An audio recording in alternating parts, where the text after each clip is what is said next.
बिस्मिल्लाहिर्रहमानिर्रहीम। अस्सलाम वालेकुम नादरीन, आप यूट्यूब चैनल देख रहे हैं, मैं इमरान खान हूँ। आज हम मैप से आगाज़ करेंगे क्योंकि ख़बरें बहुत सारी मैप के साथ जुड़ी हैं और इसके ज़रिए से थोड़ी हमें समझ भी अच्छी आ जाएगी। फिर बाकी चीज़ें जो हैं वो जाके हम अपने रेगुलर वीलॉग में डिस्कस करेंगे क्योंकि बहुत सारी ख़बरें हैं। सबसे पहले तो ये है कि अरब ममालिक से अब कुछ नरम खबरें आना शुरू हो गई हैं। डोनाल्ड ट्रंप इतना टाइम क्यों गेन कर रहा है? यानी पहले डोनाल्ड ट्रंप ने 2 दिन का टाइम दिया कि 2 दिन के अंदर अंदर मैं हमला कर दूंगा और सब कुछ तबाह कर दूंगा। तबाही तो उसके बावजूद जारी रही है। डोनाल्ड ट्रंप भी अटैक कर रहे हैं और इसराइल भी अटैक कर रहा है, तो इसराइल का और अमेरिका का हमला तो रुक नहीं रहा। लेकिन डोनाल्ड ट्रंप ने फिर 2 दिन मुकम्मल होने से पहले 5 दिन की डेडलाइन दी। फिर 5 दिन मुकम्मल होने से पहले 10 दिन की डेडलाइन दी। ईरान की जानिब से किसी किस्म का ऐसा जवाब अभी तक नहीं मिला जिससे ये उम्मीद की जाए कि कोई जंगबंदी हो जाएगी। तो ये हो क्या रहा है? देखिए, इस वक्त डोनाल्ड ट्रंप का जंग से निकलना डोनाल्ड ट्रंप के लिए बहुत बड़ी मुसीबत बन जाएगा। जो अमेरिका में आज के दिन में हुआ है 28 तारीख को, क्योंकि पाकिस्तान में वक्त जो है वो पहले चलता है, अमेरिका में बाद में आता है। तो पाकिस्तान में आपके पास 29 तारीख होती है, तो अमेरिका में 28 तारीख ही चल रही होती है। और जो कुछ 28 तारीख को अमेरिका में डोनाल्ड ट्रंप के साथ हुआ वो मैं आपको भी थोड़ी देर बाद बताऊंगा, क्योंकि वहां रिकॉर्ड लग रहे हैं, नए से नए रिकॉर्ड लग रहे हैं। और डोनाल्ड ट्रंप अमेरिका का वो वाहिद सदर बन गया है जो अपनी मुद्दत के दूसरे ही साल में इस कदर गिरावट का शिकार हो गया कि माजी में ऐसी कोई मिसाल मिलती नहीं है।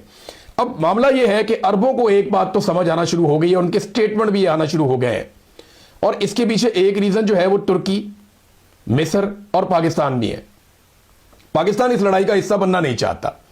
पाकिस्तान की मिलिट्री एस्टेब्लिशमेंट ने कोशिश की थी, बुला के मौलवियों को डराया भी था और इधर उधर बातचीत भी ऐसी की थी, को बंदे शंदे भी मार दिए थे और इस तरह के स्टेटमेंट सियासतदानों से दिलवाए भी थे।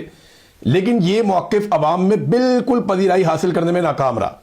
उन्हें इस बात का आइडिया हो गया है कि अगर हम सऊदी अरब के लिए ईरान से लड़े या अमेरिका और इसराइल के साथ मिलकर ईरान के साथ लड़े तो पाकिस्तान के अंदर हमारी मंजी ठुक जाएगी। लिहाजा ये भी अब पीछे हट रहे हैं और परेशान है कि हमने दिफाई मुआहदा तो कर लिया, अब जनाब मामला संभाले कैसे। तो ये सारे मिलकर सऊदी अरब को हाथ नहीं पकड़ा रहे और सऊदी अरब और अरब ममालिक अमेरिका को हाथ नहीं पकड़ा रहे। अब पहली मरतबा ऐसा हुआ कि कतर के बाद सऊदी अरब के बाद यूएई, इन सबके बयानात आना शुरू हो गए। उर्दन, याद रखिएगा, उर्दन इसराइल के साथ ही रहेगा हमेशा, और वो उसका तरीक़ाकार ही वो है, वो बहुत पुराना उनका सिलसिला उनके साथ चल रहा है, वो अब छोड़ दें। लेकिन यहां पे अरब ममालिक में ये सोच पैदा हो गई है कि हम बहुत बड़े लूजर बन जाएंगे अगर हम इस लड़ाई के अंदर उतरे तो, और ईरान हमारे साथ बहुत बुरा कर सकता है। अगर हम ईरान को मारेंगे अनाउंस करके तो वो भी मारेगा। अब एक चीज पे आप गौर कीजिएगा, देखिए नुकसान किसका होगा एंड ऑफ द डे, ये है सबसे बड़ी सोचने वाली बात। ये है जी अमेरिका, यहां से अमेरिका आता है और यहां लड़ाई चल रही है इस जगह पे, ये ईरान है। अब मुझे बताएं, दुनिया का ये दूसरा कोना है, ये ईरान है, तो अमेरिका का क्या बिगड़ेगा? क्या ईरान या कोई और मुल्क यहां से मिसाइल मार सकते हैं अमेरिका के ऊपर? नहीं मार सकते। बहुत बड़ा फासला है। ये पूरा वर्ल्ड मैप आपके सामने पड़ा है, पूरा का पूरा अफ्रीका क्रॉस करना पड़ता है, गल्फ क्रॉस करना पड़ता है, यूरोप क्रॉस करना पड़ता है, अटलांटिक ओशियन क्रॉस करना पड़ता है, नहीं पहुंच सकता, इतनी कैपेसिटी नहीं है। हां, अमेरिका के पास ये कैपेसिटी है। अमेरिका ने किया ये कि ये जो रीजन है, ये वाला जो एरिया है, ये सारा, यहां पे अमेरिका ने अपनी बेसिस बनाई थी, मिलिट्री बेसिस। अमेरिका ने ओमान में, सऊदी अरब में, रेड सी में, इसराइल में, उर्दन में, इराक में, शाम में, और हत्ता कि कुवैत के अंदर, यूएई के अंदर, कतर के अंदर, बहरीन के अंदर, हर तरफ अमेरिका ने अपनी बेसिस बनाई थी। और इन्हीं बेसिस के ऊपर ईरान वापस अटैक करता है। और सबको समझ आ गई है कि अमेरिका की रोकने की सलाहियत वो नहीं है जो हम समझ रहे थे। इक्का दुक्का मिसाइलों को वो रोक सकता है, लेकिन अगर कभी बड़ा हमला हुआ तो वो नहीं रोक पाएगा। अगर ये जंग नहीं रुकती तो नुकसान किसका होगा? सबसे पहले सोचने वाली बात यह है। तो सबसे बड़ा जो नुकसान होगा जंग ना रुकने की सूरत में, वो जनाब ये खित्ता है, ये वाला, इस खित्ते का सबसे बड़ा नुकसान होगा अगर जंग नहीं रुकती तो। ये सारा का सारा मिडिल ईस्ट है, ये तबाह हो जाएगा, इनका कारोबार बंद हो जाएगा। इनके यहां पे कारोबार है कौन से? इनका सबसे बड़ा कारोबार है तेल का और गैस का। तो वो कारोबार तो तब चलेगा ना जब ये आबनाए हुर्मस चलेगी। जब ये आबनाए हुर्मस ही नहीं चल रही, यहां से तेल की सप्लाई बंद है, यहां तेल आ नहीं पा रहा, इसमें से तेल निकल नहीं पा रहा, ये आगे यूरोप अगर इंतजार कर रहा है तो तेल वहां भी नहीं जा रहा। तेल जो है ये यहां से इंडिया भी नहीं जा रहा, यहां पाकिस्तान भी नहीं पहुंचेगा, ये आगे जापान है, थाईलैंड है, ये जापान है, ये चाइना है, ये म्यांमार है, अगर इन सबको तेल नहीं मिलता और यहां यूरोप में भी नहीं जाता तो सबसे बड़ा नुकसान तो इनका है, क्योंकि ये तेल के सबसे बड़े सप्लायर हैं। तो नंबर 1 नुकसान तो हो जाएगा इनका। नंबर 2 सबसे बड़ा नुकसान किसका होगा, और उनके नुकसान की भरपाई भी नहीं होगी, वो मैं आपको बताता हूं। नंबर 2 पे जिन ममालिक का सबसे ज्यादा नुकसान होगा वो है जनाब ये यूरोपीय ममालिक। इनका नुकसान सबसे बड़ा क्यों होगा, इन्होंने बेहतरीन इंडस्ट्री लगाई हुई है अपने मुल्कों में। ये करते ये थे कि दुनिया भर से तेल और एनर्जी और गैस ये ले जाते हैं अपने मुल्कों में। ये यूरोपीय ममालिक, यूरोपीय यूनियन इनकी एक बनी हुई है, इन्होंने फैसला किया है एक पे हमला सब पे हमला, तो ये मिलजुल कर रहते हैं। आप एक वीजा लेते हैं, शेंजन वीजा उसे कहते हैं, आप पूरे यूरोप में ट्रैवल करते हैं, कोई आपको नहीं रोकता। मैंने अभी वीजा लिया तो मेरे पास एक वीजा है, मैंने नीदरलैंड का वीजा लिया, मैं चाहूं तो ये पूरे यूरोप में घूम सकता हूं। इन्होंने आपस में इकट्ठ किया हुआ है, तो ये इंडस्ट्री सारी यहां पे लगी हुई है। रॉ मटेरियल ये उठाते थे पहले अफ्रीका से, अभी भी लेते हैं वहां से, अब उस तरह नहीं है जिस तरह माजी में था। और ये ऑयल एंड गैस, ये 3 बड़ी जगह जहां से ये हासिल करते हैं। एक ये ऑयल एंड गैस हासिल करते हैं यहां ऊपर से, या इनको कुछ यहां पे जखायर हैं, कुछ वहां से इनको मिल जाते हैं। एक बड़ा जरिया इनका रशिया था, रशिया से इनको बहुत बड़े पैमाने पर जो है वो ऑयल एंड गैस मिल सकती है, क्योंकि रूस के पास तेल भी है और गैस के भी बहुत बड़े बड़े जखायर है, और रूस के जरिए से ये आएगा अगर कुछ इनके पास पहुंचेगा सेंट्रल एशिया से। तो तीसरा इनके पास जो सबसे बड़ा जरिया था वो ये है, ये यहां से गुजरा, ये आबना हुर्मुज़ से होता हुआ बाब मंदब से गुजरा, नहर स्वेज से होके मेडिटेरियन सी से जाके यहां पे यूरोप को मिल जाता है ऑयल और गैस। यहां से जर्मनी की इंडस्ट्री चल रही है, फ्रांस की इंडस्ट्री चल रही है, बेल्जियम की इंडस्ट्री चल रही है, स्पेन चल रहा है, बाकी कंट्रीज, बहुत बड़े बड़े मुल्क हैं, पूरी दुनिया के अंदर इनका सामान जाता है बनकर। बेहतरीन कारनामे इन्होंने किए हुए हैं, तो वो सारा यहां से चल रहा था। तो इनको होगा सबसे बड़ा नुकसान दूसरे नंबर पे, इसीलिए यूरोप इस लड़ाई से बचना चाहता है। यूरोप को यह पता है कि अगर ये लड़ाई तूल पकड़ गई तो जितना अरसा ये लड़ाई चलेगी इस रीजन के अंदर, उतना अरसा यूरोप के हालात अच्छे नहीं होते। यूरोप की इंडस्ट्री बैठ जाएगी, वहां पे लगातार महंगाई बढ़ती चली जाएगी, इसलिए वो लड़ाई से लगातार अवॉइड कर रहे हैं। अमेरिका को इस लड़ाई में क्या फायदा है, ये अब मैं आपको बताता हूं, ये बहुत इंपॉर्टेंट है। देखिए ये है आपका अमेरिका, ये 2 हिस्सों में, एक ये है और एक ये ऊपर अलास्का भी है, ये भी अमेरिका का हिस्सा है, और ये रशिया के बिल्कुल साथ लगता है। बहुत सारे लोग ये समझते हैं कि रूस और अमेरिका बहुत दूर है, नहीं, एक तरफ से ये बहुत करीब भी है। जब इस मैप को आप ऐसे बंद करते हैं तो रशिया का ये वाला एरिया ये यहां से बाहर निकलता है और यहां से सामने अमेरिका है, तो इनके बीच में जो आखिरी फासला रह जाता है ना, वो 4.5 किलोमीटर का रह जाता है। एक तरफ जो है रशिया का इलाका है केप डेजनिया और दूसरी तरफ अमेरिका का अलास्का है, तो ये बहुत करीब है इधर से ना, वहां पे बीच में जजीरे भी हैं इनके, कुछ रशिया के पास हैं, कुछ अमेरिका के पास हैं, लेकिन वहां पे बहुत करीब होने के बावजूद कोई ऐसा कंफ्लिक्ट है नहीं। भारत अमेरिका को फायदा क्या होगा, ये है जनाब वेनेजुएला, जिस पे अमेरिका ने हाल ही में कंट्रोल किया है। वेनेजुएला को कंट्रोल करने के बाद अमेरिका के पास अब यह सलाहियत है कि वो सबसे बड़ा ऑयल का जखीरा कंट्रोल कर चुका है। यहां पे अमेरिकन कंपनियां काम करेंगी, अमेरिका को तेल का मसला ही कोई नहीं है। माजी में अमेरिका भी अपना तेल यहां से लेकर जाता था, यहां से तेल निकलता था, यहां से यूं जाता था, अमेरिका को जाके मिलता था। माजी में ये होता था, अब नहीं होता। अब अमेरिका यहां से बहुत तेल ले लेता है, अमेरिका के अंदर अपनी प्रोडक्शन बहुत ज्यादा है, तो अमेरिका ने नए जखायर बहुत सारे अपने काबू कर लिए हैं।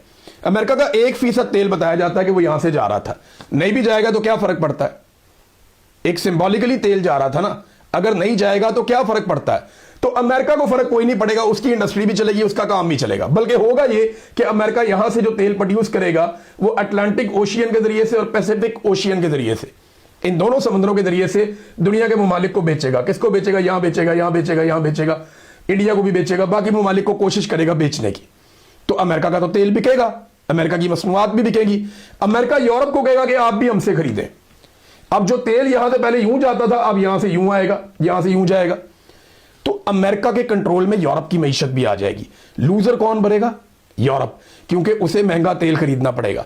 चाइना का क्या बनेगा, जो सबसे बड़ा अमेरिका का कंपटीटर है। ये जो नीले रंग का नजर आ रहा है ना आपको, ये वाला, ये चाइना है, ये चाइना है जी, और इसका एक बॉर्डर लगता है रशिया के साथ। तो रशिया के पास तो ऑयल है, तो रशिया चाइना की जरूरत पूरी कर सकता है, और चाइना के पास एक ऐसे को ट्रेड रूट्स हैं जहां वो ईरान से भी तेल ले सकता है। तो चाइना कुछ ना कुछ करके लड़ाई के इस माहौल में अपने लिए, क्योंकि चाइना खुद ये प्रोड्यूस नहीं करता तेल, उसके पास गैस और तेल इस तरह नहीं है, तो चाइना अपनी जरूरत पूरी करने के लिए बहुत सारा तेल और गैस इंपोर्ट करता है। तो वो इंपोर्ट रशिया से कर लेगा और ईरान से कर लेगा तो चाइना का काम भी चल जाएगा। ज्यादा जो ममालिक पिसेंगे वो गरीब और तरक्की पजीर ममालिक, जैसा कि पाकिस्तान, जैसा कि इंडिया, जैसा कि अफ्रीकी ममालिक, जैसा कि गल्फ और सबसे ज्यादा यूरोप। इन ममालिक के ऊपर इंपैक्ट आएगा। इसीलिए यूरोप इस लड़ाई में नहीं जा रहा और अब बार बार अरब ममालिक ये कहना शुरू हो गए हम इस लड़ाई को नहीं लड़ते। डोनाल्ड ट्रंप टाइम बार बार जो बढ़ाते हैं, जो मैं बात कर रहा था, वो इसलिए बढ़ाते हैं कि वो कोशिश कर रहे हैं कि सारे उनके साथ मिलकर ताकत के बलबूते पे ईरान को कंट्रोल करें और आबनाए हुर्मस को जबरदस्ती खुलवाएं। अब अगर ये आबनाए हुर्मस को जबरदस्ती खुलवाते हैं और ईरान नहीं खोलने देता और इसके नतीजे में नुकसान होता है, तो यह अंदाजा सबको हो गया है कि ईरान की पसली इतनी तगड़ी है और उसे इतनी सपोर्ट बाकी मुल्कों की मिल रही है कि उससे आप जबरदस्ती कर नहीं सकते, या ज्यादा नुकसान हो जाएगा। खित्ते की सारी जो तनसीबात हैं ऑयल की, वो तबाह हो जाएंगी और इसमें अमेरिका को फिर भी फायदा रहेगा, वो सर्वाइव कर जाएगा।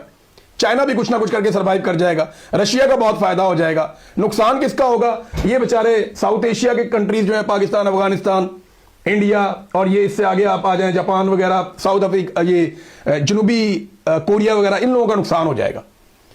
अफ्रीकन कंट्रीज का नुकसान हो जाएगा। गल्फ तो बिल्कुल तबाही हो जाएगा और उसके बाद यूरोप का सबसे बड़ा नुकसान होगा। ये बात अब सबको समझ आ गई, इसलिए सारे लड़ाई से अवॉइड कर रहे हैं। डोनाल्ड ट्रंप घेर के लड़ाई में लाता है, ये सारे लड़ाई से निकलते हैं और इनकी कोशिश है कि ट्रंप यहां पे लड़ाई को अधूरा छोड़ के चला जाए। इसराइल का फायदा जरूर होगा। याद रखिएगा कि ये छोटा सा कंट्री है इसराइल, ये यहां पे है। मैं आपको एक मैप दिखाता हूं, ये मैप आप देखिए, ये नादरीन इसराइल है, ये एक्सपेंशन कर रहा है। इसराइल का मालो दौलत, उसका सारा सिस्टम पूरी दुनिया में पड़ा हुआ है। एक मालियाती निजाम के अंदर इसका बहुत बड़ा हिस्सा है इसराइल का। तो इसराइल के लिए यह प्रॉब्लम नहीं है। अगर आप इसराइल में जितनी इमारतें तबाह कर देंगे, जितने बंदे मार देंगे, यही इनका नुकसान है और ये इस नुकसान को पूरा भी कर लेंगे क्योंकि इनके पास बेशुमार पैसा और सपोर्ट मौजूद है पूरी दुनिया में। अगर आप ये देखें कि 1946 में ये इसराइल का जो मैप है पूरा, ये फलस्तीन और इसराइल, ये कैसे था, तो ये सबद इलाका जो है, ये 1946 में ये हरा एरिया सारा ये मुसलमानों के पास था, फलस्तीनियों के पास था। ये छोटा सा जो ये येलो एरिया छोटे छोटे हैं, यहां पे इसराइली आके नए नए बसे थे, मुसलमानों ने इनको जमीनें दी थी और बेची थी। इसके बाद 1947 में लड़ाई होती है, फिर इसराइल ऐसे हो गया, ये देखें, ये बढ़ गया और मुसलमानों का इलाका कम हो गया, लेकिन जेरूशलम मुसलमानों के पास था। 1967 में जंग होती है और इसराइल काफी हद तक जेरूशलम पे भी कब्जा कर लेता है और बहुत सारे एरिया पे मजीद कब्जा करता है। अब इसराइल ये इतना बड़ा हो गया है, ये सारा एरिया इसराइल के पास है और ये थोड़ा सा एरिया मुसलमानों का कम होते होते ये गजा है और ये जेरूशलम उसकी सराउंडिंग है, जिसको वेस्ट बैंक आप कहते हैं।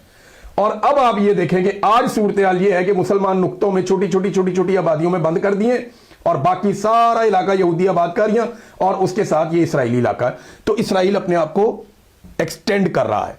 ये इस वक्त आपको जो इसराइल का या फलस्तीन का मैप नजर आता है वो ऐसे ये लंबूतरा मैप है।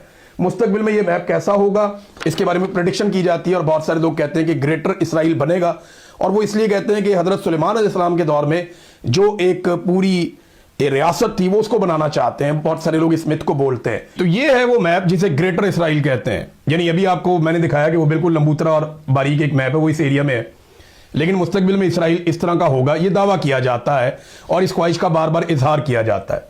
ये देखने, ये वो मैप है जो पुराना है, हजरत सुलेमान अलैहिस्सलाम के दौर में जो एक रियासत होती थी वो इस नौयत की होती थी और दावा किया जाता है कि इसी को दोबारा बनाया जाएगा।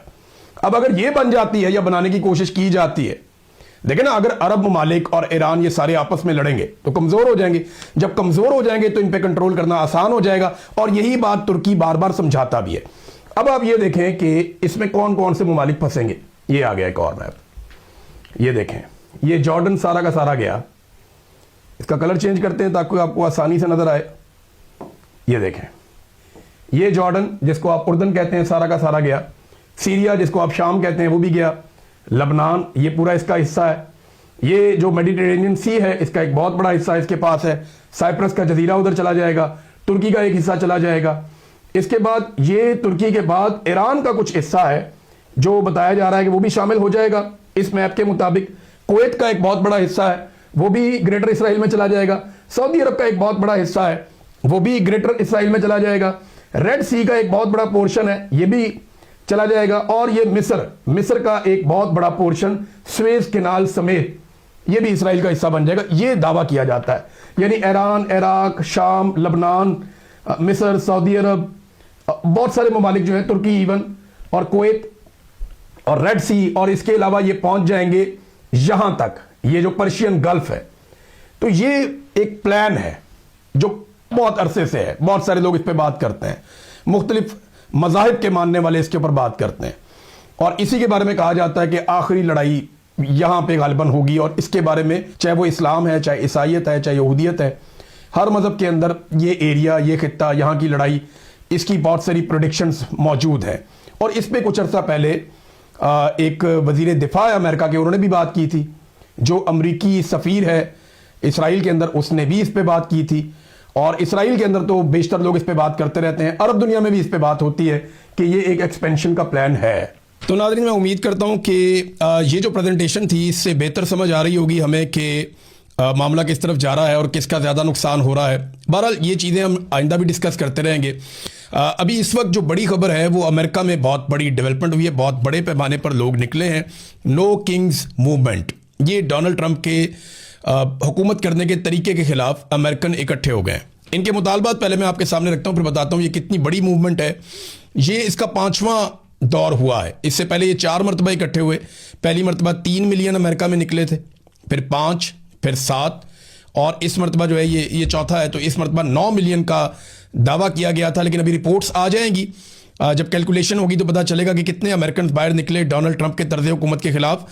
इनके जो बड़े मुतालबात हैं, एक तो अथॉरिटेरियनिज्म, यानी ताकत पसंदी, ताकत से चीज़ों को कंट्रोल करने की एक सोच, फिर इमिग्रेशन की जो पॉलिसीज़ हैं डोनाल्ड ट्रंप की, फिर जमहूरी असूलों की जो खिलाफ वर्जी है, फिर बढ़ती हुई जो महंगाई है, प्राइसेस बहुत बढ़ रही हैं अमेरिका में, फिर ईरान जंग के हवाले से और जो खारजा पॉलिसी है डोनाल्ड ट्रंप की, उस पर फिर लीडरशिप का एक फुकदान है अमेरिका में, ये भी कहा जाता है, और अमरीकी तशख़्ख़ुस की एक तबाही हो रही है। ये वो बड़ी चीज़ें हैं जिन पे अमेरिकन बाहर निकले हैं। ये जो मुजाहरे हुए, इनके बारे में अब तक जो रिपोर्ट हुआ है कि 3000 अलग अलग मुकामात पे बहुत बड़ी तादाद में अमेरिकन बाहर निकले हैं। एक एक रियासत में अमेरिका के 50 से 70-80 मुकामात पे भी एहतजाज हुए हैं। ये एहतजाज सिर्फ अमेरिका के अंदर नहीं हुए, बल्कि जो अमेरिकन अमेरिका से बाहर रहते हैं उन्होंने भी मुख्तलिफ ममालिक में एहतजाज किए। फ्रांस में रिपोर्ट हुआ और दीगर ममालिक में रिपोर्ट हुए। तो ये एहतजाज अमेरिका से बाहर भी हुए, लेकिन बड़े एहतजाज, लाखों की तादाद में लोग निकले, वो अमेरिका के अंदर निकले हैं। अब नंबर्स कितने थे, ये मैं कह सकता हूं कि किसी भी अमरीकी सदर के खिलाफ ये चलने वाली सबसे खौफनाक तहरीक है। कोई भी सदर अपने इक़्तिदार के दूसरे साल में इतना गैर मकबूल नहीं हुआ जितना डोनाल्ड ट्रंप हो गया। डोनाल्ड ट्रंप अपनी पॉलिसीज़ और अपने कारनामों की वजह से अमेरिका में लगातार उनकी मकबूलियत ज़मीन बोस हो रही है। लेकिन आप देखें फ़र्क कितना है, वहाँ पे वो जमहूरियत के लिए आवाज़ उठा रहे हैं, इसके बावजूद इतनी जमहूरियत है वहाँ पे कि कोई बंदा उन्होंने मारा ही नहीं। चादर और चार दीवारी का तकद्दुस पामाल नहीं किया। अमरीकी फ़ौजियों ने घरों का चादर और चार दीवारी का तकद्दुस पामाल नहीं किया। ख़वातीन को, बच्चों को सड़कों पे नहीं घसीटा, मारा कुट्टा नहीं, लोगों को अगवा नहीं किया, अगवा बराए बयान नहीं किया, लोगों पे टॉर्चर नहीं किया, लोगों को जबरी तौर पे लापता नहीं किया। इसके बावजूद लोग इतनी बड़ी तादाद में निकल रहे हैं। पाकिस्तान होता, डोनाल्ड ट्रंप को बहुत कुछ सीखना पड़ेगा अपने फेवरेट फील्ड मार्शल से और शहबाज शरीफ से, जो बड़ा फेवरेट उनका प्राइम मिनिस्टर है। और वो अब उन्होंने एक और बयान दे दिया कि मैं नालायकों को पसंद करता हूँ। ये बड़ी अजीब बात है। एक दफ़ा वो कहते हैं मैं इनको पसंद करता हूँ, दूसरी दफ़ा वो कहते हैं मैं नालायकों को पसंद करता हूँ। तो ये अब जिस चीज़ को वो पसंद करते हैं डोनाल्ड ट्रंप, वो सारे लोग अब सोचना शुरू हो गए कि ये क्या मुसीबत है। बहरहाल डोनाल्ड ट्रंप का कोई पता नहीं, कहीं भी कोई स्टेटमेंट दे देता है। मैं नहीं कह रहा, डोनाल्ड ट्रंप कहता है कि मैं नालायकों को पसंद करता हूँ। अब डोनाल्ड ट्रंप की जो पॉलिसियाँ हैं उसके खिलाफ अवामी नफरत बढ़ रही है, और जो तर्ज हुक्मरानी है, ये अमेरिका के किसी भी सदर के साथ इस तरह का काम नहीं हुआ जो डोनाल्ड ट्रंप के साथ हो गया है। अब ये बढ़ता हुआ प्रेशर डोनाल्ड ट्रंप के साथ क्या करता है, इसके बारे में हम कुछ कह नहीं सकते, क्योंकि डोनाल्ड ट्रंप को बैनुल अक़वामी सतह पर भी तन्हाई का सामना है। मैंने आपको अभी बताया थोड़ी देर के पहले, वो बार बार जो टाइम गेन कर रहे हैं, वो दुनिया को अपने साथ इस लड़ाई में खड़ा करना चाहते हैं, लेकिन दुनिया इस लड़ाई में उनके साथ खड़ी नहीं हो रही। अमेरिका के अंदर डोनाल्ड ट्रंप के साथी डोनाल्ड ट्रंप पे दबाव डाल रहे हैं कि निकलो इस लड़ाई से जितनी जल्दी हो सकता है, लेकिन डोनाल्ड ट्रंप बज़िद है कि मैं यहां से हार कर नहीं निकल सकता, क्योंकि उसकी कीमत बहुत बड़ी है। डोनाल्ड ट्रंप का सारा करियर, उसके ख़ानदान का सारा करियर, पूरी एम्पायर जो है वो दाव पे लग जाएगी, और फिर ये इस मसले में से, इस स्कैंडल में से कभी नहीं निकल पाएंगे। फिर एप्स्टीन का स्कैंडल इनका इंतज़ार कर रहा है, फिर इमिग्रेशन पॉलिसी के अंदर जो इन्होंने तब्दीलियां की हैं वो एक बहुत बड़ा प्रॉब्लम क्रिएट कर रहा है। तो अमेरिका में डोनाल्ड ट्रंप के लिए कोई अच्छी खबरें नहीं है और बैनुल अक़वामी सतह पे भी कोई इतनी अच्छी खबरें नहीं है। इमरान खान साहब के दौरे हुकूमत में नादरीन एक नेशनल सिक्योरिटी एडवाइजर हुआ करते थे मुईद यूसुफ साहब, और मुईद यूसुफ साहब ने एक स्टेटमेंट दिया है। उन्होंने कहा जी मैं सोशल मीडिया पे अपने नज़रियात मुसल्लत करने के लिए नहीं आता, लेकिन मैं ये बात ज़रूरी कहना चाहता हूँ कि अगर अगले हफ्ते के अंदर इस बहरान का कोई हल ना निकाला गया तो तारीख इस मशरिक़ वस्ता के तनाज़े को तीसरी आलमी जंग के तौर पर याद रखेगी। बहुत जल्द ये आलमी तनाज़े की शक्ल इख्तियार कर लेगा, चाहे ममालिक की तादाद हो, तशद्दुद की शिद्दत हो या इसके तबाहकुन असरात का दायरा हो। जो लोग इसे रोक सकते हैं उन्हें फ़ौरन इसको होने से रोकना चाहिए। अब एक ही तरीका है कि जंगबंदी हो जाए, और ईरान को किसी के ऊपर एतबार नहीं है। पाकिस्तान के वज़ीर आज़म ने कोई हौसला अफजा बात नहीं की, सारे कोशिश कर रहे हैं। अरब ममालिक तहम्मुल का मुज़ाहरा कर रहे हैं, और जो उनके दिमाग में चंद दिन पहले ये चीज़ें दिखाई दे रही थी कि शायद वो लड़ाई में उतरने लगे हैं, अब वो ऐसे दिखाई दे नहीं रही। लेकिन क्योंकि लड़ाई है, आप कुछ कह नहीं सकते, किसी भी वक्त इस लड़ाई की शिद्दत में इजाफा हो सकता है। डोनाल्ड ट्रंप ने मोहम्मद बिन सलमान के बारे में जो अल्फाज अदा किए, मैं वो यहाँ बोल भी नहीं सकता, बहुत ही बदतमीज़ी वाले अल्फाज हैं, बहुत बेहुदा ज़बान इस्तेमाल की मोहम्मद बिन सलमान के बारे में। अगर किसी और मुल्क के, किसी छोटे मोटे मुल्क के हुक्मरान ने की होती तो अब तक त्या पहुंचा हो जाता। पाकिस्तान के मौलवियों ने ताहिर अशरफी ने उठ के फतवे लगा देने थे, और खातमैन हरमैन शरीफैन के लिए सीना को भी कर लेनी थी। तो यहाँ क्योंकि डोनाल्ड ट्रंप है तो नरम नरम स्टेटमेंट दे रहे हैं सारे कि जनाब नहीं करनी चाहिए थी ये बात, अफसोस हुआ, गलत किया, इस किस्म की बातें कर रहे हैं। लेकिन डोनाल्ड ट्रंप ने जो अल्फाज इस्तेमाल किए मोहम्मद बिन सलमान के बारे में, ये किसी सूरत भी किसी सरबराह मुमलिकत को ज़ेब नहीं देते। डोनाल्ड ट्रंप को ऐसे अल्फाज कभी इस्तेमाल नहीं करने चाहिए थे। देखें, जो अरब बादशाह हैं वो बड़े हसास हैं, लेकिन वो मौक़िफ़ अपना बड़ी ताख़ीर के साथ देते हैं, वो रद्द अमल भी बहुत लेट देते हैं। और एक बात मैं आपको और बताऊं, वो अपना बदला भी नहीं भूलते। वो इस बात को याद रखेंगे जो अल्फाज डोनाल्ड ट्रंप ने उनके बारे में बोले हैं। अब डोनाल्ड ट्रंप ने हर तरफ से मुसीबत को दावत दे दी है, और ये एक फ्रस्ट्रेशन को जाहिर कर रहा है कि वो परेशानी है डोनाल्ड ट्रंप के अंदर कि उनको अपनी ज़बान पे कंट्रोल भी नहीं रहता। वो बहुत सारी ऐसी बातें कर रहे हैं जो तारीख का हिस्सा बन रही हैं, और जिससे उनके मुखालिफों की तादाद में इजाफा हो रहा है। ये बात डोनाल्ड ट्रंप को अभी समझ नहीं आ रही, लेकिन जब वो इक़्तिदार के घोड़े से उतरेंगे तो उन्हें समझ आएगी। बहुत सारी चीज़ें पाकिस्तान में भी आसिम मुनीर को, शहबाज शरीफ को, इनको समझ नहीं आ रही, लेकिन जब ये ताकत के घोड़े से उतरेंगे तो इन्हें पता चलेगा जनरल बाजवा की तरह, जनरल फैज़ की तरह कि इनके साथ हुआ क्या।